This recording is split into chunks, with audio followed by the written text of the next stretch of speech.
मंगलम भगवान वीरो मंगलम गौतमो गणि मंगलम कुंद कुंदाद्यो जैन धर्मोस्तु मंगलम सर्वमंगल मांगल्यम सर्वकल्याणकारकम प्रधानम सर्वधर्माणां जैनम जयतु शासनम जैनम जयतु शासनम जैनम जयतु शासनम।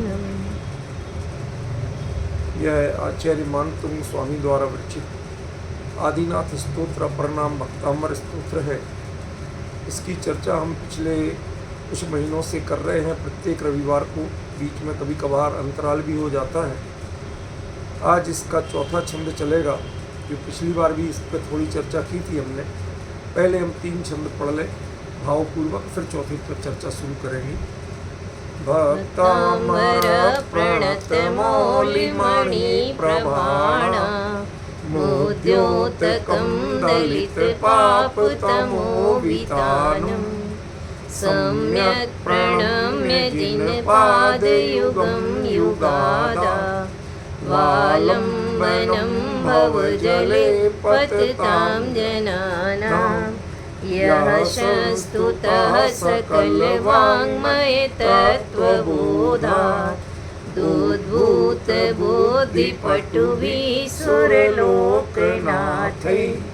स्तोत्रैः जगत्रितयचित्तहरैरुदारैः स्तोष्ये किलाहमपि तं प्रथमं जिनेन्द्रम् बुद्ध्या विनापि विबुधार्चितपादपीठ स्तोतुं समुद्धतमतिर्विगतत्रपोऽहं बालं विहाय जलसंस्थितमिन्दुबिम्ब मन्यकैक्षति जनः सहसा ग्रहीतुं वक्तुं गुणान् गुणसमुद्रशशाङ्ककान्तान् कस्ते क्षमः सुरगुरु प्रतिमोऽपि बुद्ध्या कल्पान्तकालपवनोद्धतनक्रचक्रं को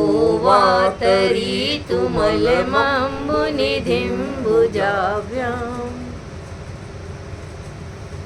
पहले इस छंद का शब्दार्थ कर लें, फिर इसकी आगे चर्चा हम शुरू करेंगे। समय तो लगेगा ही। गुण समुद्र, हे गुणों के समुद्र रूप आदिनाथ भगवान,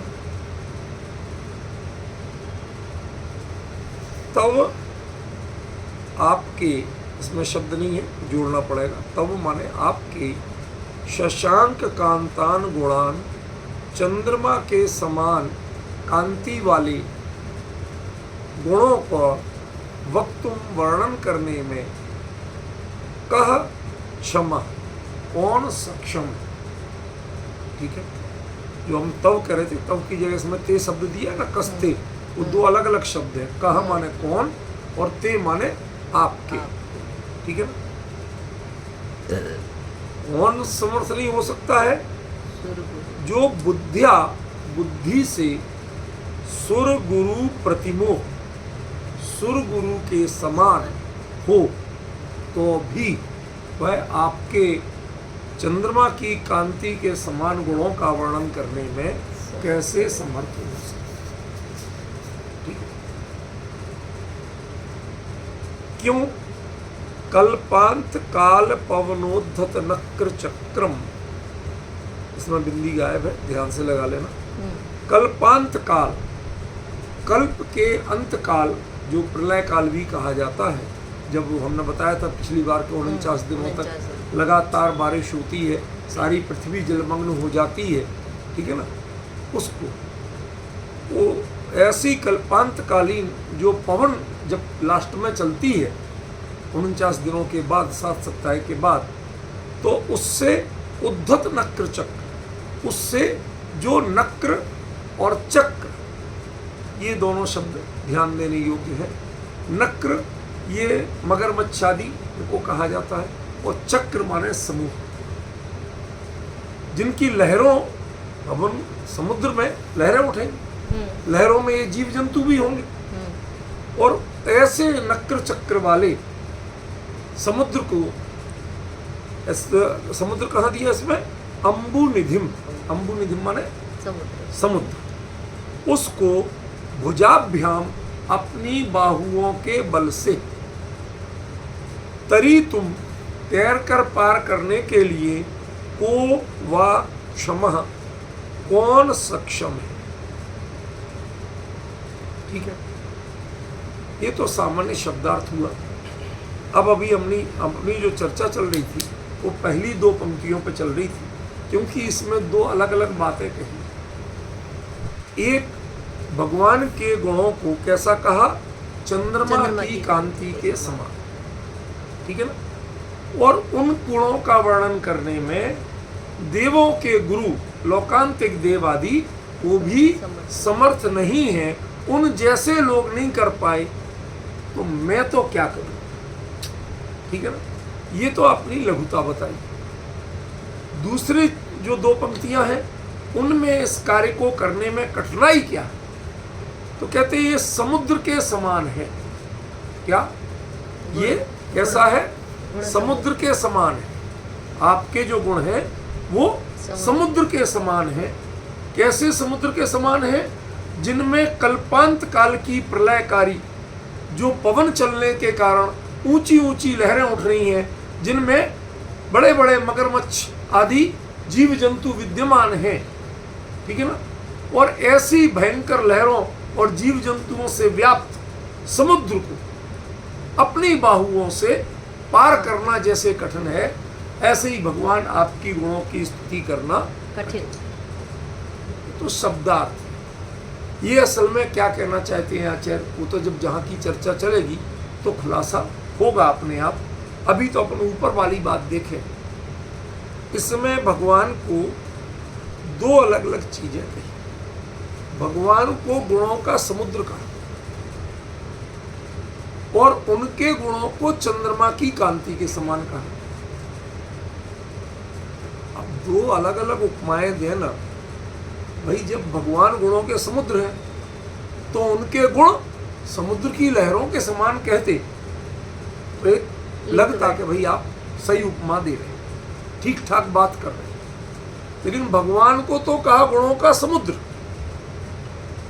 तो समुद्र में यदि गुण है तो उसे जल कहते गुणों को, लहरें कहते गुणों को। ठीक है ना। रत्न भी कह देते, हमें समझ में आता। लेकिन आपके गुणों को कहा चंद्रमा की कांति के समान। इनका रिलेशन क्या? जब भगवान गुणों के समुद्र हैं तो उनके गुण चंद्रमा की कांति के समान कैसे? मुकेश जी प्रश्न समझ में आ रहा है कि नहीं आ रहा? भाई किसी बात में पहले देखो हमारी आपकी तो है तत्व चर्चा, हमारे यहाँ कोई पंडिताई नहीं है, ना हम इसकी परवाह करते। लोग बहुत कहते हैं आप किसी को भी कभी टोक देते, कुछ भी करते। भाई मैं कहाँ चक्कर में पढ़ूं? मुझे नहीं चाहिए कोई हमारे वीडियो सुने देखे, मुझे कोई टेंशन नहीं। मैं तो आपस में चर्चा करता हूँ साधर्मियों से, पंडिताई नहीं करता। तो मैं तो ऐसा टोक भी देता, जो बात चलती है वो चर्चा के रूप में चलती है। इसीलिए मैं कुछ माइनस पॉइंट होते हैं वो भी खोलता हूँ। पहला माइनस पॉइंट यही है कि भगवान जब आपको मानतोंग आचार्य से प्रश्न कर रहे हैं कि हे मानतोंग आचार्य देव, आपने जब भगवान को गुणों का समुद्र कह दिया, तो जब वो गुणों का ही समुद्र है तो फिर उनके गुण चंद्रमा की कांति में कैसे बच सकते? जब गुणों के समुद्र हैं तो उनके गुणों को लहरें कहते, जल कहते, रत्न कहते, सब समझ में आता। ऐसी चीज तो कहना था कि जो समुद्र में पाई जाती है। समुद्र धरती पर, चंद्रमा आसमान में, उसकी कांति वहां और ये यहां, और गुणों का समुद्र है। गुणों के समुद्र आप तो गुणों के समुद्र यदि वो है भगवान, तो उनके जो गुण हैं वो बसना किसमें चाहिए? समुद्र में बसना चाहिए। ये हमारी पहली जिज्ञासा। ठीक है। आपने ऐसी अटपटी उपमा या तुलना क्यों की कि भगवान तो गुणों के समुद्र हैं लेकिन उनके गुण चंद्रमा की कांति के समान हैं। ये परस्पर भिन्न बातें क्यों कही? समझिए भाई, ऐसी बात तो हमें समझ में आ सकती है। संसारियों को कहें कि आप फला के पिता हैं, आप यहां रहते हैं और आपका बेटा अमेरिका में रहता है, ऐसा कहते कदाचित तो कोई बात नहीं। लेकिन जब भगवान स्वयं गुणों के समुद्र हैं, और गुण उनके गुण कैसे हैं? चंद्रमा की कांति के समान। अरे एकाध उपमा समुद्र की तो देते, तरल है, शीतल है, बहुमूल्य रत्नों के, कुछ तो कहते जो चीज समुद्र में घटित होती। दो बातें भिन्न भिन्न क्यों कह दी? ये पहली जिज्ञासा है, प्रश्न। सुनो, इनमें ऐसा विरोधाभास नहीं लग रहा। मैं नहीं प्रस्तुत किया आपको, बात तो उठाना पड़ेगी ना। यदि कोई बात समझाना है, प्रश्न नहीं उठेगा तो उत्तर कभी समझ में नहीं आएगा। फिर तो आप सुनाए जाओ कुछ भी। प्रश्नों के माध्यम से उत्तर जो विवेचन है वह स्पष्ट होता है कि ऐसा आचार्य ने क्यों किया। देखो, भगवान गुणों के समुद्र, ये सही है, लेकिन उनके गुणों का पता कब चलता है? समुद्र की क्षमता का पता कब चलता है? कि जब चंद्रमा की किरणें रात में समुद्र पर पड़ती हैं, ज्यों-ज्यों शुक्ल पक्ष बढ़ता है, त्यों-त्यों वो समुद्र फैलता है, विस्तृत होता है, उसकी लहरें उछलती हैं, ज्वार आता है। इसका मतलब इन दोनों में कुछ तो रिश्ता है। हम लोग जाते हैं, वो परवाह नहीं करते, मर्जी उसकी, उछले नहीं उछले, कोई नहीं भी जाए तो भी उछलता रहता। क्यों भाई साहब? जहां कोई हम लोग तो बाल बाल कब संवारते हैं? जो कोई फोटो खींचने वाला हो। यदि कोई फोटो खींचने वाला हो तो सुस्त पड़ जाते हैं। लेकिन समुद्र के लिए कोई देखने वाला नहीं हो तब भी वो उछलता रहता। चंद्रमा की किरणों से तो उछलता है हर जगह, और चंद्रमा की किरणें नहीं हो तो जितने चाहे वीडियो बनाने वाले बैठे हो उसको कोई फर्क नहीं पड़ता, नो रिएक्शन। इसका मतलब है दो चीजें आचार्य ने अलग अलग बताई तो सही, पर उनमें कुछ तो रिश्ता नाता है। उनके गुणों का उद्दीपन कब होता है? गुण किसी चीज में है, लेकिन उसका उद्दीपन कब होता है? प्रकटीकरण कब होता है? जैसे हीरा है, हीरे पे जब लाइट पड़ती है और उसके जितने फलक कटे हुए हैं उन पर जब लाइट पड़ती है तो रिफ्लेक्शन जब आता है तो पता चलता है हीरे के कितने फलक कटे हुए। ये हीरा है, इसमें चमक कितनी है, तब पता चलता है। यदि वो लाइट नहीं आए तो उस लाइट के बिना हीरे के फलक भी पता नहीं चलते। ऐसे गिनते देखने से कुछ नहीं होता, कुछ समझ में नहीं आता। गुप्त अंधेरे में रख दो हीरे को, कुछ पता चलेगा? जितनी चमक पड़ेगी, जितनी लाइट पड़ेगी, उतनी उसकी कीमत पता चलेगी। समझ रहे हैं? बड़े शांत मन से समझने की है। देखो, 5 या 6 दिन जो अपनी चर्चा चलती है प्रवचन सार जी पे, उसका डायरेक्शन एकदम अलग है।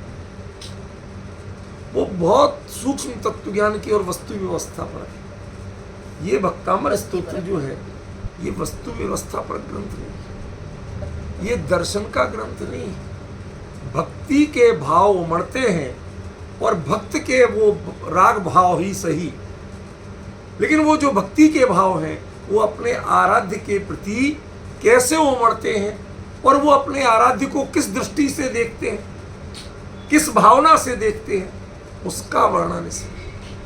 इसलिए 6 दिन की चर्चा से इस 7वें दिन की चर्चा मिलाना मत। इसका रिदम एक अलग चले। जब तक भक्ति के प्रवाह में आप नहीं आएंगे, इसका अर्थ समझ में नहीं आएगा। जब तक वस्तु व्यवस्था और आप आत्महित को उसके प्रवाह में या उसकी भावना में आप नहीं जुड़ेंगे, तब तक प्रवचन सार का अर्थ समझ में नहीं आएगा। दोनों भिन्न भिन्न चीजें हैं। इसलिए 6 दिन क्या चल रहा है, उसी रिदम में यदि भक्तामर को लोगे तो बेकार, आप समझ ही नहीं पाओ। और जैसा इसमें चलेगा कल के दिन प्रवचन सार में वैसा ढूंढोगे तो नहीं आएगा। इसलिए इसको भक्ति की भावना से, एक द्रव्य दूसरे द्रव्य का करता नहीं, ये सिद्धांत नहीं है ना करता। तो ये बताओ, चंद्रमा की किरणों से समुद्र की लहरें क्यों चलती? ये भक्ति का दृष्टिकोण, ये सिद्धांत का दृष्टिकोण नहीं। ये जो विवेचन का तरीका है ये भक्ति का तरीका है। दो की शैली एकदम भिन्न है। यदि आप दोनों की शैली को मिलाना चाहेंगे, इसमें सिद्धांत लगाना चाहेंगे और उसमें भक्ति लगाना चाहेंगे, तो माफ करना, आपको दोनों ही के अर्थ छूट जाए। सिद्धांत में भक्ति नहीं लगेगी। इसलिए इसको कृपा करके प्रवचन सार की जो रिदम चल रही है, हमारे मन में चिंतन धारा चल रही है, उससे थोड़ा सा निकालिए और इधर को आइए। ये मैं ही जानता हूं कि प्रवचन सार पे शाम को चर्चा करता हूं, संडे को सुबह जाके नियम सार जैसे संलेखना के प्रकरण पे करता हूं, और शाम को ये मतलब शनिवार की रात, रविवार की सुबह और रविवार की शाम, इन 3 में इतने ट्रैक चेंज होते हैं, एकदम भिन्न भिन्न दिशा चलती है। मुझे कभी कभार एडजस्ट करने में आप लोगों के साथ थोड़ी सी परेशानी लगती है। एक बार भक्ति के मूड में आइए तो समझ में आना शुरू। इसका अर्थ यदि आप वस्तु व्यवस्था और पंडिताई से लगाएंगे, बिल्कुल सही है कि भगवान गुणों के समुद्र है, तो समुद्र में जो विशेषता होती है वो आपके गुणों में होना चाहिए, फिर तो गुण खारे भी हो जाएंगे। भाई समुद्र का पानी खारा होता है कि नहीं होता? तो गुण खारे भी हो जाए, उसमें दुनिया भर के कीड़े मकोड़े रहते हैं, तो फिर गुणों में ये सब नहीं लगा सकते आप। इसीलिए आचार्य देव ने समुद्र की खूबियां आप नहीं ढूंढने लगे भगवान के गुणों में, इसलिए वो किससे बढ़ते हैं कि चंद्रमा की कांति से बढ़ने वाले, उससे उद्भावित होने वाले गुण। समझ गए? वहां से बात कही, यहां से नहीं कही। जो यहां की स्थिति है वो तो कहे कल्पांत काल पवनोद्धत नक्र चक्रम तो कोवा तरी। ये कोई आसान काम है? जब समुद्र के गुण बताएंगे तो बात कुछ और हो जाए, और जब भगवान के गुण बताना है तो उसको गुणों का स्वरूप क्या है? उज्जवल है, शीतल है, मनोरम है, तन मन को शांति देने वाला है, सारी संसार की थकान और तपन को शांत करने वाला है। आजकल गर्मियां चल रही हैं, दिन भर आदमी काम करके आए, आजकल तो दुनिया भर के उपकरण हो गए। पहले गांव में क्या होता है? दिन का उजाला ताप देता, और चांद का उजाला, चांद की चांदनी शीतलता देती। यदि उजली रात हो तो गर्मी नहीं लगती, उल्टी शीतलता रहेगी। अंधेरी रात में फिर भी गर्मी लगेगी, उजली रात में शीतलता। समझ गया? तो पहली खूबी क्या जानना कि प्रकाश के साथ प्रताप नहीं। सूर्य के जब उनकी उपमा देंगे सूर्य से, कहिए क्या दिए, इसी ग्रंथ में दिए भक्तामर जी में, वो वहां दृष्टिकोण भिन्न हो। हम जिस नजरिए से देखेंगे वो नजरिया अलग अलग हो। प्रवचन सार जैसी एक रिदम नहीं चलेगी, या एक रिदम चलेगी तो अकेली भक्ति की चलेगी। जैसे कोई व्यक्ति किसी को चाहता है तो उसकी हर चीज में अच्छा ही देखता है। समझ गए? वो यदि कड़क नेचर का है, देखो भाई साहब कोई गलत बात पर समझौता नहीं करता, अच्छा ही देखता। और जिसकी दृष्टि में बुराया बसा हो, उसको पसंद नहीं करता हो, क्या बात बात में अकड़ता है, टोकता है, बुराई करता। ये दरअसल वस्तु पर निर्भर नहीं है, आपकी मानसिकता पर निर्भर। जिसको सामने वाले की बात में छोटी छोटी बातों के ऐब नजर आते हैं, बोले क्या वो नजर नहीं, बताया क्या वो दिखाई नहीं देता। उसको तय जानना कि वह पूर्वाग्रही व्यक्ति है, बुराई का दृष्टि। वह दोषग्राही है, गुणग्राही नहीं है। यहाँ आचार्य कुल ने क्या कहा, गुण समुद्र। मैं गुणग्राही हूं इसलिए तुम में गुण देख रहा हूं, नहीं तो मकर समुद्र भी कह सकता था। मगरमच्छों का, मछलियों का भाई भरी पड़ी है कि नहीं पड़ी, कितनी प्रजातियां, पर वो नहीं कहा। नमक समुद्र नहीं कहा, खारा समुद्र नहीं कहा। हमारे यहाँ जितनी उपमाएं दी गई क्षीर सागर की दी गई। खाना बड़ा समुद्र। क्यों यार बोल, थोड़ा सब्र किया करो। मैं क्या किया, क्षीर माने दूध होता, समझ गए। क्षीर सागर की दी गई, भगवान के अभिषेक के लिए क्षीर सागर से जल लाना। जबकि असल स्थिति ये है कि आज तक की जो समुद्र विज्ञान है, समुद्र विज्ञानी जो लोग हैं, वो कहते हैं भाई साहब समुद्र समुद्र रहते ही नमक के कारण, वो नमकीन नहीं हो तो समुद्र नहीं रहे। फिर उसको झील व्हील कुछ भी कह सकते हो, समुद्र नहीं कह सकते, समझ गए। वो समुद्र होते ही नमकीन है। कहीं का ले लो, कहीं कम होगा नमक, कहीं ज्यादा होता नमकीन। फिर भी हमने जब एक कल्पना कर ली, तो कल्पना ही कहूंगा भाई, क्योंकि अभी तक कोई एविडेंस नहीं है हमारे पास कि एक क्षीर सागर होता है, उसमें बढ़िया मीठा दूध भरा होता है या दूध जैसा पानी होता है, समझ में, निर्मल निर्दोष, कोई खारापन नहीं, उसके जल से हम। अब छूट दे दो थोड़े बोलने की, तो 20पंथी लोग कहने लगे भाई साहब इसीलिए तो हम दूध से करते हैं। जब आप तो कह रहे भगवान का, जब इंद्र ने किया था क्षीर सागर, अरे वो क्षीर सागर का जल था, दूध नहीं था। ये सब गुण, कुछ बातों की उपमा देने के लिए ऐसे शब्द कहे जाते। दूध के समान माने दूध नहीं, दूध के समान, जैसे दूध खारापन बर्दाश्त नहीं करता, यदि खारापन हो तो फट जाए, ऐसे उस जल में खारापन नहीं, वह पौष्टिक होता है, शीतल होता है, समझ गए। ये चीजें बताने के लिए क्षीर सागर कही, भगवान को दूध से अभिषेक करने के लिए नहीं की थी क्षीर सागर। लोग बात तो अपना निकालना तो निकालेंगे भाई, जिसके मन में जो वासना बसी है वो उसी की पुष्टि करेगा, दूसरे की पुष्टि नहीं कर सकता। ये वस्तु स्थिति जानना, समझ में आया, ये वस्तु स्थिति जानना, ठीक है ना। अब जो जरा ध्यान दो, पहली बात क्या कही, गुण समुद्र। भगवान आप गुणों के समुद्र, जब गुणों का समुद्र कह रहे हैं, इसका मतलब क्या है? इसका एक ही मतलब है कि उनमें न खारापन देख रहे हैं, न जीव जंतु देख रहे हैं, क्यों, और न ही डुबोने वाली लहरें देख रहे हैं। यदि ये देख रहे होते तो उन्हें गुण समुद्र नहीं कहते, क्योंकि गुण संसार सागर में डुबोने वाले नहीं है। जो खारे रूप होते हैं, जो प्यास को बुझाने की जगह बेचैनी और वमन का कारण बन जाए, ऐसे होते हैं, उनको गुण नहीं कहते। इसलिए पहली बात क्या कही, गुण समुद्र। ठीक है, तो भगवान यदि गुणों के समुद्र हैं, तो उनके गुण चंद्रमा की कांति में कैसे बस गए?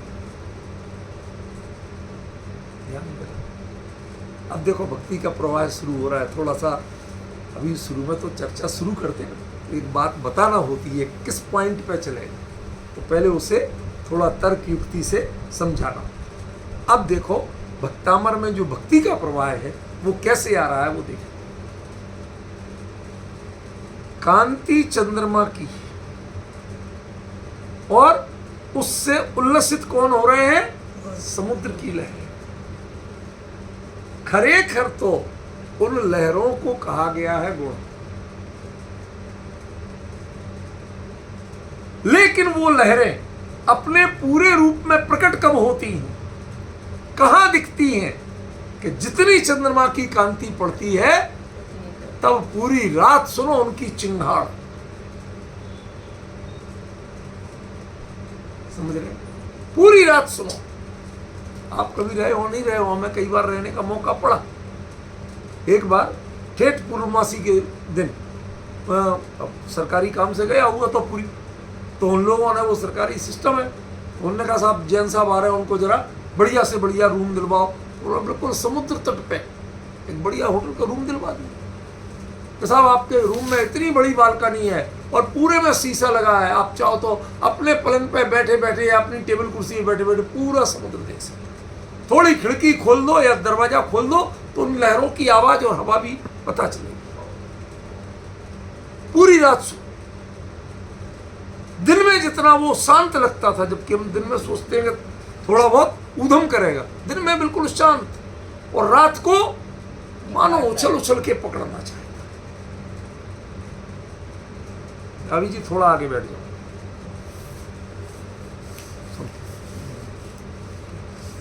मानो उछल उछल के पकड़ना चाहे। ज्यों ज्यों वो छूती है, चंद्रमा की किरणें जिस हिस्से को छूती हैं, वही ऊंची लहर ऊंची हो जाती है, वही उद्दाम हो जाती है। तो क्या इसमें चंद्रमा की किरणें कौन है? इस उपमा में चंद्रमा की किरणें कौन है? चंद्रमा की किरणें हैं भक्ति। तो क्या भगवान रागी है कि भक्त उनकी भक्ति करें तो उनके गुण उछलने लगे? ये ऐसा नहीं है। अभिप्राय समझने की कोशिश करो। चंद्रमा की कांति से संस्पर्शित जो लहरें हैं, भगवान के जो गुण हैं, उनका उद्दाम स्वरूप प्रकट होता है। जो दिल में शांत सी पड़ी तालाब जैसी दिख रही थी, वही चंद्रमा की पूरी किरण पड़ते ही मध्य रात्रि में इतनी इतनी ऊंची उछल रही होती हैं, चिंगाड़ रही होती हैं। तो तब पता चलता है कि पानी की लहरों में कितनी ताकत, कितना वेग होता है, कितनी ऊंचाई हो सकती है। तो आप दिन के दोपहर में नहीं देख सकते। चमक दिन में ज्यादा होती है सूर्य की किरणों में, चंद्रमा की किरणों में चमक उतनी तेज नहीं होती। लेकिन जब वो पड़ती हैं, ऐसे ही भक्त जब अपने भावों का गुरु, अपने भगवान की, अपने आराध्य की, अपने प्रभु की आराधना में जब अभिव्यक्ति करते हैं, तो उन शब्दों के माध्यम से भगवान के गुण मानो उछल के आते हैं, अभिव्यक्त होते हैं। वरना भगवान की मुद्रा को अकेले देख लो तो देखने वाले तो ये भी कह सकते हैं, बताया तो ना आपको कनाडा, कहते हैं कि ये दिगंबर भगवान, he is looking like a poor beggar. तो आपकी दृष्टि है, जिसकी दृष्टि में भोग बस रहे हैं उसे भगवान भी भिखारी नजर आए। जिसको कीमत भोगों की है उसको भगवान भी भिखारी नजर, कुछ है ही नहीं इनके पास। उनके पास क्या है? जिनकी गुण ग्रहण की दृष्टि होगी, उनके शब्दों में भगवान के गुण अभिव्यक्त हो। अब लिंक समझ में आया? दोनों का क्या लिंक है? चंद्रमा की कांति में से जो उछलते हैं, प्रकट होते हैं, ऐसे ही भक्तों की, जो सच्चे भक्त हैं, उनकी भक्ति के जो प्रवाह में, प्रकाश में, चमक में जो उछलते हैं, प्रकट होते हैं, ऐसे समुद्र की लहरों की तरह हे भगवान जो आपके गुण हैं, काश हम चंद्रमा बन पाते, चांदनी बन पाते, तो आपके गुणों का उद्भावन कर पाते। अब प्रश्न समझ में आया? ये सही है कि आप चंद्रमा की गुणों, जो कांति है, चांदनी है, उससे आपके गुण उछलते हैं, प्रकट होते, उद्भाषित होते हैं। वो कवियों के शब्द, भक्तों के शब्द भगवान के व्यक्तित्व को उजागर करते। काश हम में भी इतनी पात्रता होती जो हम ऐसा कर सकते। लेकिन भगवान एक बात सही है कि आप तो गुणों के समुद्र हो और आपके गुण कोई ज्ञानी विवेकी जीव ही उद्भाव स्थित कर सकता है। संसारी जीव तो काहे की स्तुति करेंगे? बताइए, किस चीज की स्तुति करेंगे? शरीर की स्तुति करेंगे, साधनों की स्तुति करेंगे, भौतिक उपलब्धियों की स्तुति करेंगे, कुल परंपरा की स्तुति करेंगे। बताइए, किस कुल के थे भगवान? इससे क्या हो जाएगा? कुछ नहीं। लेकिन हम अकड़ते हैं, हम तो आदिनाथ के कुल के हैं। आदिनाथ किस कुल के थे? इक्ष्वाकु वंश के थे। इक्ष्वाकु किसे कहते हैं पता है? इक्षु माने गन्ना। उसकी एक पोर अपने आप में पूरा रस लिए रहती है, गांठ जरूर सूखी आती है। मतलब वो जो रस है ना, वो हर कुल, हर व्यक्ति अपना रस अपने में संचित रखता है, आगे बढ़ने के लिए गांठ देता है। अपना रस नहीं देता, गांठ देता है। उसमें बीज की क्षमता है, बढ़ाने की क्षमता है। अगली जो पोर बढ़ेगी वो अपनी क्षमता से बढ़ेगी, उसकी अपनी मिठास होगी। इसीलिए किसी पोर में ज्यादा मिठास होती है, किसी में कम। समझ रहे हैं?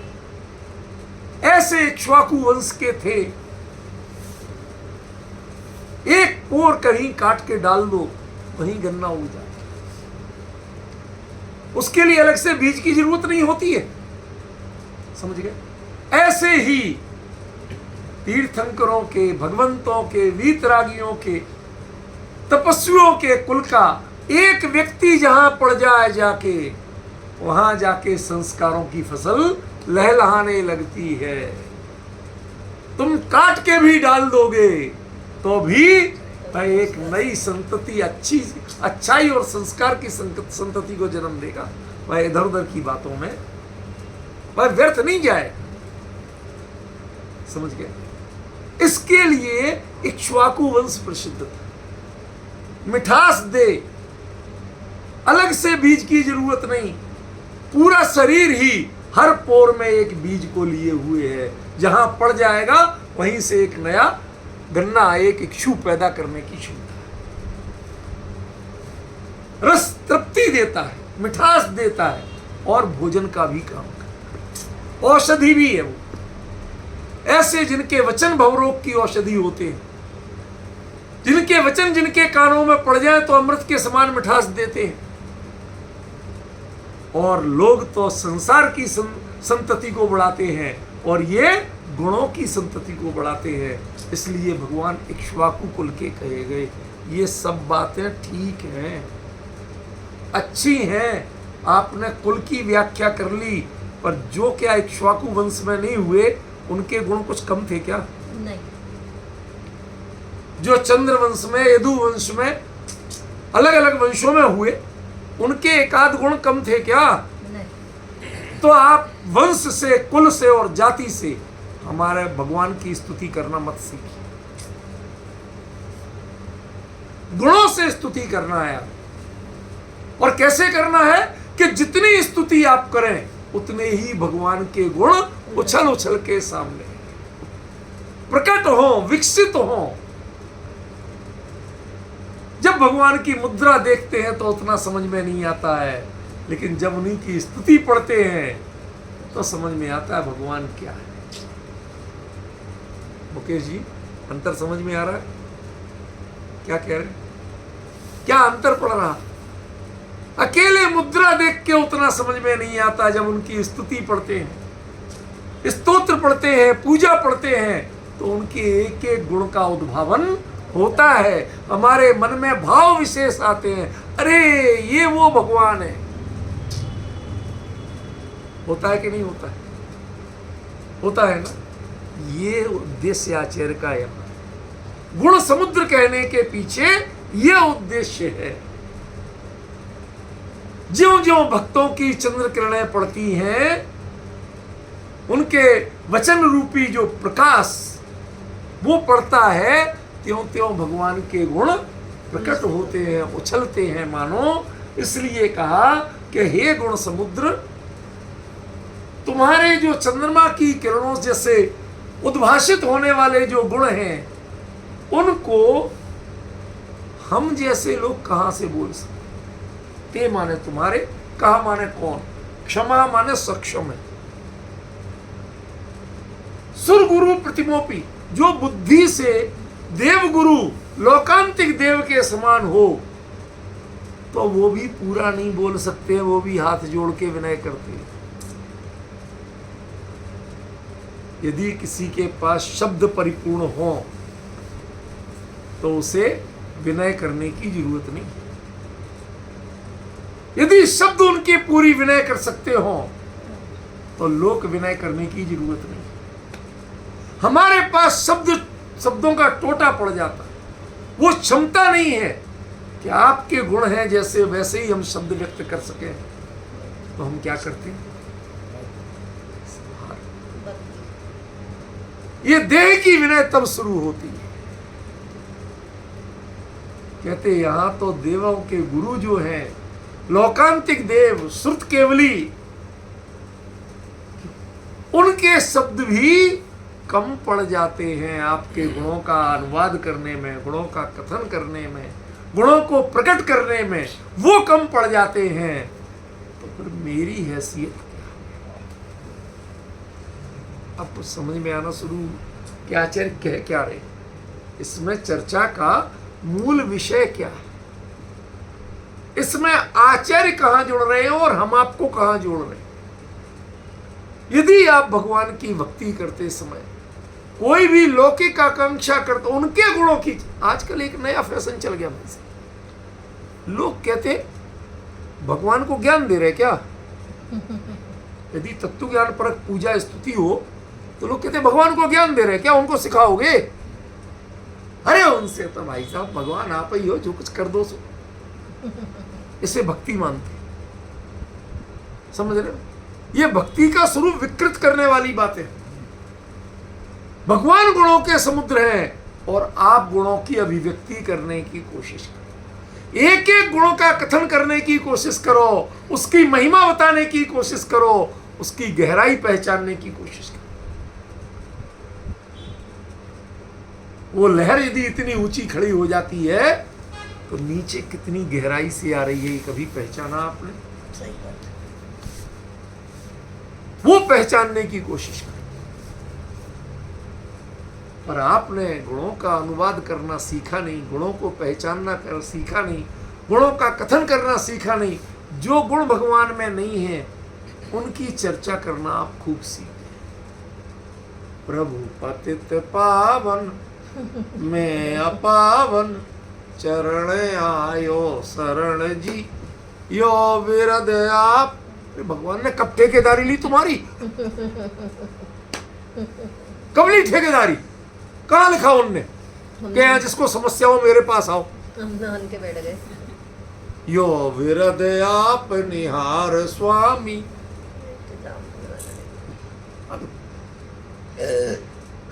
ये हमारी भक्ति का स्वरूप है कहाँ?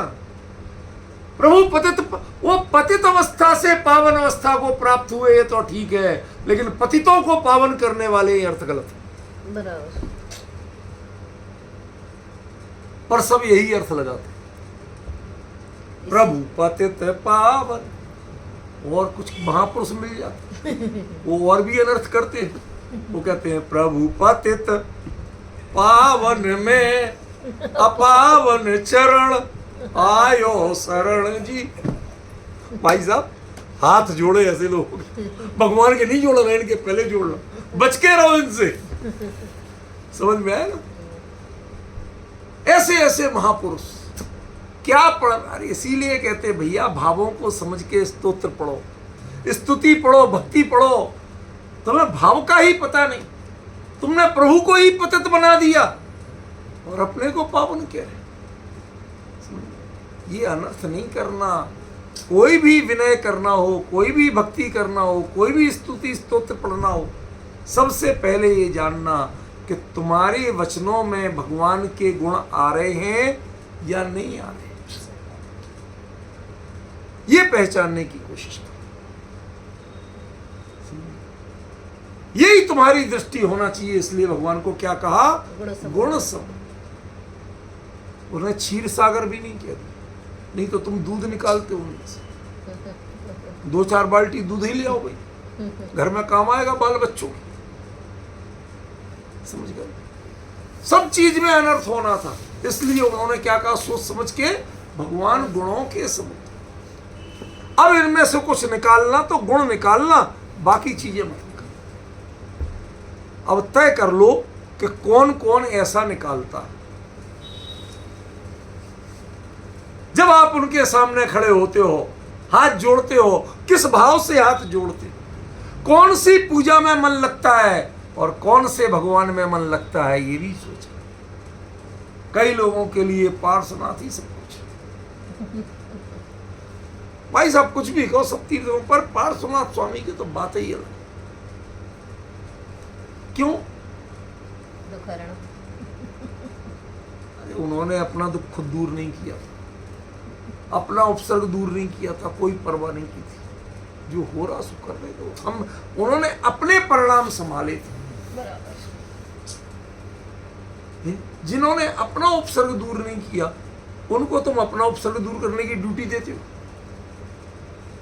इसलिए पूजा करते हो। तो भगवान आप जरा स्पेशल, आपके ऊपर उन पर उपसर्ग आया था, ये उनकी क्वालिटी है कि उन्होंने उस उपसर्ग से विचलित नहीं हुए थे, उनकी क्वालिटी है। जो उनकी क्वालिटी है, जो उनका गुण है, वो तो आपने पहचाना नहीं। और जो उनका गुण नहीं था, जो उन्होंने कभी नहीं किया, कभी नहीं कहा, उसको आप उनसे अपेक्षा करें। मेट जामन करो, मेरे कष्ट दूर करो, प्रभु अपनो विरद निहारो, नेक सुध लीजिए, बड़ी नाव तेरी तनिक बोझ मेरो। तो भाई सब पढ़ते कि नहीं पढ़ते? अरे भगवान, कोई भी तीर्थंकर हो, वीतरागी भगवान हो, वो तुम्हारा बोझ कोई उठाता है क्या? आज तक उठाया किसी ने?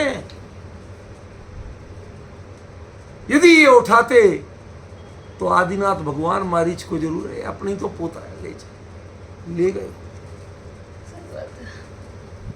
24 में तीर्थंकर नंबर पे आ पाए, ठिकाने लग पाए, नहीं तो बीच में पता नहीं हेडक्वार्टर भी हुआ थे। भाई 2000 सागर से अधिक की तो आयु होती नहीं तरस पर आएगी, और बीच में तीर्थंकरों की जिनकी कितने कितने सागरों की आयु थी, तो फिर जाना ही पड़ा हो। सब कराए तब जाके नंबर लगा था, और वो भी अपने पुरुषार्थ से लगा था, किसी की कृपा से नहीं लगा। इसलिए भक्ति का स्वरूप क्या होना चाहिए कि जो गुणों का उद्भावन करे, उसका नाम भक्ति। कैसे करे? कि जैसे चंद्रमा की किरणें पड़ती हैं और समुद्र की लहरें उछलती हैं, ये दोनों का जैसे मेल होता है, ऐसे ही वीतराग प्रभु के दर्शन मात्र से, उनके गुणों के चिंतन मात्र से हम शब्दों में ऐसा बोले कि उनके गुण व्यक्त होने लगे। वीतरागता, सर्वज्ञता, अनंत दर्शन, अनंत ज्ञान, अनंत सुख, अनंत वीर, ये प्रकट होने लगे, उभरने लगे, तो समझना आपने भक्ति की। और यहां का तो और छोर पता नहीं, और आप समझते हो कि मैं भक्ति कर रहा हूं। भाई साहब बहुत बड़े धोखे में। कितनी बड़ी बात कह दी आचार्य ने। भगवान गुणों के समुद्र हो, और मेरी ड्यूटी क्या है कि चंद्रमा की किरण बन जाऊं,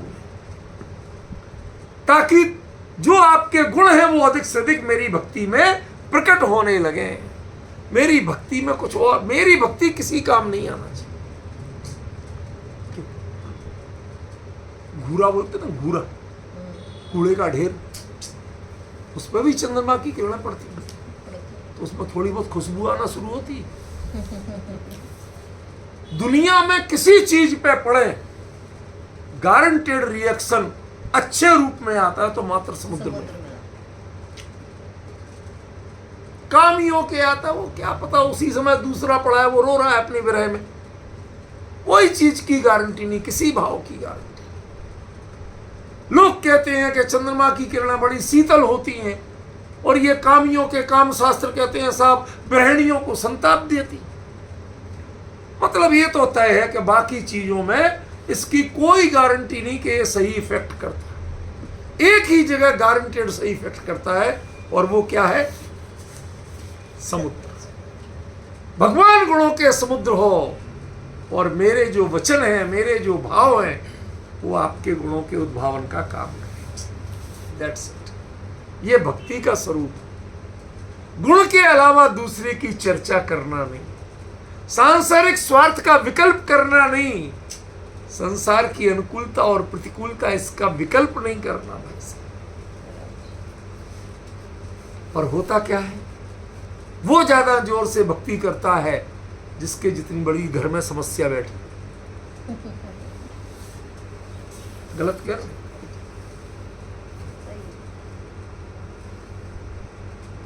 तो कबीर आदि ने क्या क्या लिख दिया? जो दुख में सुमरण करे, वो जो सुख में सुमरण करे, दुख काहे को हो। दुख में सुमरण सब करें, सुख में करे ना। ये जितने जाके जितनी ज्यादा भक्ति दिखा रहे, समझ लो उतनी पीड़ित है, उतने ही पीड़ित है, उतने ही परेशान हैरान गए गुजरे लोग हैं, जो बार बार ऐसे ऐसे भगवान के पैर दबाने की कोशिश करने लगते हैं। हमें वही लगता है भाई साहब इसके मन में बहुत गड़बड़ी है। समझ लो, अरे भगवान का गंधोदक की 2 बूंद माथे पे वंदन कर लो, ठीक है, ठीक है ना। लेकिन जो भर भर के पता नहीं कहां डालना चाहते हैं, बड़ा कष्ट लगता है कि ये कोई भक्त नहीं है, कोई भक्ति नहीं है, इन्हें गुणों की कीमत नहीं है, इन्होंने उसको अपने समस्याओं की दवाई समझ रखा, व्यापार है। कम से कम ऐसा तो मत करिए यार। इसलिए ये बात कही, क्या कही? गुण समुद्र। और आपको चंद्रमा की किरणें बनना है, आपके वचनों को, आपके भावों को, जिससे उछल उछल के वो गुण प्रकट हो, और कुछ दूसरा काम नहीं होना चाहिए। अब तय करिए कि आपकी भक्ति कैसी है, किसको प्रकट करनी है। जो चीजें भगवान में नहीं है वो सब हमने उनमें थोप ली। जो बाल ब्रह्मचारी थे वो बच्चे दे रहे हैं। बताओ, बाल ब्रह्मचारी थे, उनने जिंदगी में उन विकल्प तक का त्याग किया होगा। वो महावीर भगवान बच्चे दे रहे लोग, जिन्होंने अपनी रक्षा नहीं कर पाई, 7-7 दिन तक उपसर्ग चलता रहा, बेचारे अपने चुपचाप बैठे रहे। क्यों? क्षुद्र देवों को आके हैरान होना पड़ा। यद्यपि उनसे कोई रक्षा वक्षा नहीं हुई, वो बात अलग है, उनसे तुम रक्षा करने की बात करते। हमारे मंदिर खंड में बड़ी विचित्र विचित्र बातें चलती। मक्सी के पारसनाथ बनने की रक्षा कीजिए। बनना माना दूल्हा। अरे कौन किसकी रक्षा करे? जैन दर्शन में भगवान तुम्हारी नौकरी के लिए नहीं है। तुम अपनी भक्ति ऐसी प्रकट करोगे जिसमें भगवान के गुण प्रकट हो, उछलते हो, उसका नाम भक्ति। गुण के अलावा कोई दूसरी चर्चा आ जाए, वीतरागता के अलावा कोई दूसरी चर्चा आ जाए, तो समझ लेना वो भक्ति नहीं है।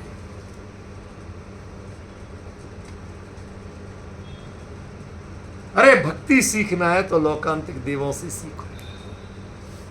ना गर्भ में आए, ना जन्म में आए, किसी प्रसंग में नहीं। एक वैराग्य संसार से छोड़ करके अपने स्वरूप की आराधना करने प्रभु चलते, तब जाके वो अनुमोदना के लिए खड़े हो।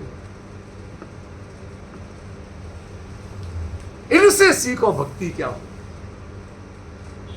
वो है शशांक कांतान, उनके वचन, उनके भाव वो चंद्रमा की किरणों के समान हैं। तब लोगों को समझ में आता है कि प्रभु किस मार्ग पे जा रहे हैं। आज की नई पीढ़ी तो कह दे ये तो पलायनवादी है, समस्याओं से डर के भाग रहा है। बड़ी कॉमन बात है आजकल मुकेश जी। अरे घर गृहस्थी से घबरा के जाके दीक्षा ले ली, इसके कारण दीक्षा नहीं होती है। जब लोकांतिक देव भगवान की स्तुति करते हैं तो लोगों को पता चलता है किस रास्ते पे जा रहे हैं, क्या करने हैं। उनमें भगवान के गुण और भगवान का भविष्य प्रकट होता है। समझ गए? इसलिए आपके वचन कैसे हो?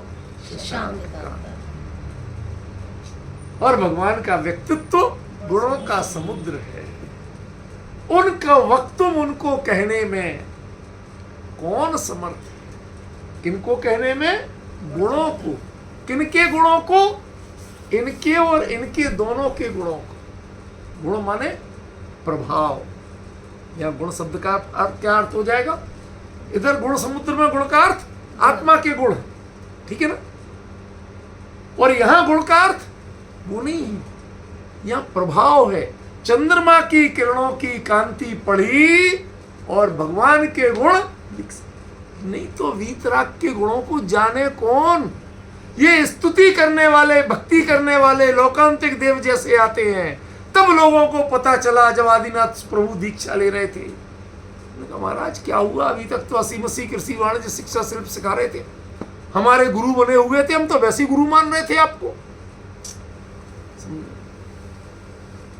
अब और भागने की क्या जरूरत है? रहो आराम से, राजपाट सब लोग, हम लोग आपके हाजिर हैं।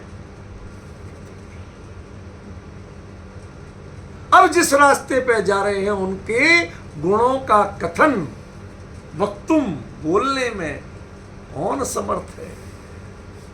सुर गुरु प्रतिम। एक लोकांतिक देव के जैसा कोई हो तो शायद बोल सकता है। हमारे आपके बीच में तो कोई ऐसा 30 मार्का नहीं है जिसमें वो क्षमता। जरा विचार करो पवन जी, आनंद लो इस चीज का। आचार्य ने क्या बात कही और हम इस भक्तामर स्तोत्र का कहां दुरुपयोग करते हैं। मुकेश जी सच बता रहा हूं, जरा कभी संसार में अनुकूलता प्रतिकूलता कर्मों चलते ही रहते हैं, लेकिन लोग सबसे पहले जैनियों में सबसे पहला मिथ्या। भाई साहब तुम भक्तामर पढ़ लो, तुम्हारी सब समस्या का समाधान। आचार्य कहते मैंने समस्याओं के समाधान के लिए लिखा ही नहीं। इसमें जिनकी स्तुति है वो गुणों के समुद्र हैं, और जो कहने वाले हैं, भक्ति करने वाले हैं, वो शशांक का चंद्रमा की किरणों के साथ। वो बार बार उतने ऊपर करोड़ों मील दूर चंद्रमा, और उनकी किरणें छूने आती हैं, उन्हें भी आकर्षण है। लोकांतिक देव कहां स्वर्गों में, 5वें ब्रह्म स्वर्ग में बसते, वहां से चल के आते हैं। देखिए आप दोनों की तुलना देखी, समता देखी। यदि चंद्रमा करोड़ों मील दूर बसता है और उसकी किरणें समुद्र के जल को छूने आती हैं, और समुद्र का जल भी उनको नजदीक पाते ही वो भी उछलता। ऐसे लोकांतिक देव जो ब्रह्मलोक से कहीं जाते नहीं थे, ब्रह्मलोकालया लोकांतिका, ब्रह्मलोकालय नाम है, ब्रह्मलोक भी नाम नहीं। ब्रह्मलोक ही है आलय जिनका निवास, वही रहते। जैसे आलय में धरे भगवान कहीं जाते हैं, सब उनके पास आते हैं तो आते हैं, कहीं नहीं जाते। ऐसे लोकांतिक देव कैसे हैं? आलय में धरे की तरह हैं, न बोले न चाले न आए न जाए, कुछ नहीं। ब्रह्मलोक ही आलय जिनका, वहीं रहते हैं, कहीं नहीं निकलते हैं। एक बार निकलते हैं जब भगवान घर से निकलते हैं, उसको एक शब्द दिया हमारे, महाअभिनिष्क्रमण। अब लौट के इस घर में नहीं आना है, किसी घर में नहीं जाना है, घर नाम की चीज में नहीं आना। घर वो होता है जिसमें घरणी हो, घर वो होता है जिसमें रहा जाए, ना अब किसी भवन में रहने का भाव है और ना किसी को घरणी बनाने का भाव है।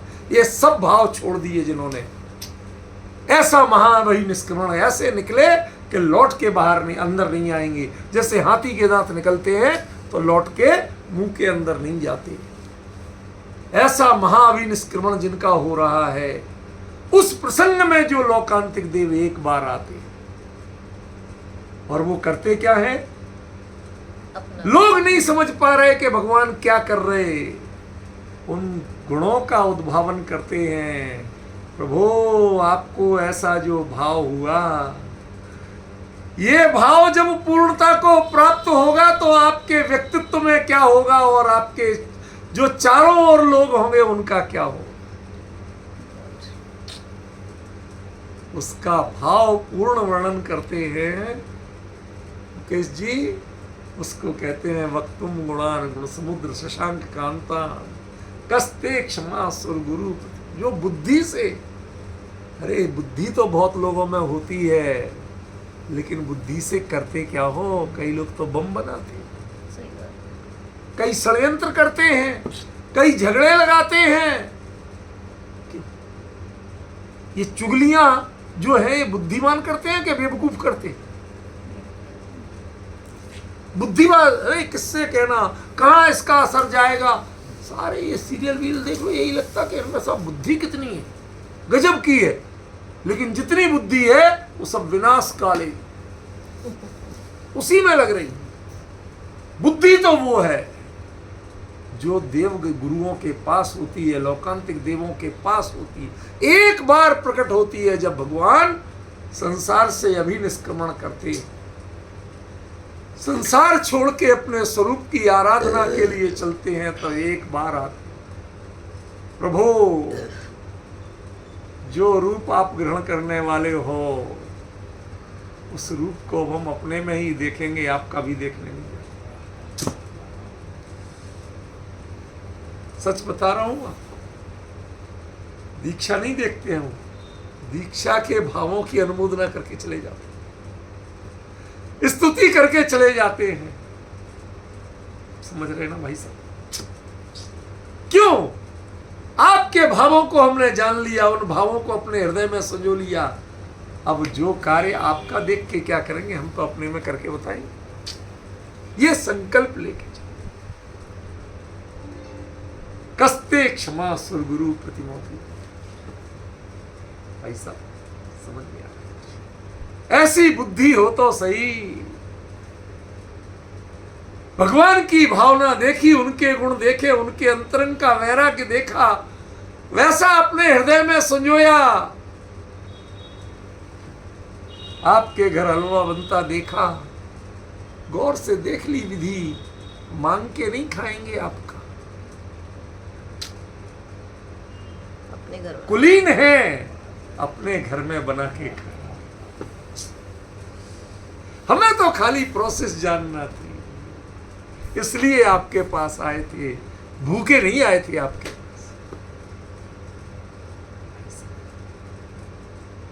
क्यों आते हैं लोकांतिक देव? इस भाव से आते हैं।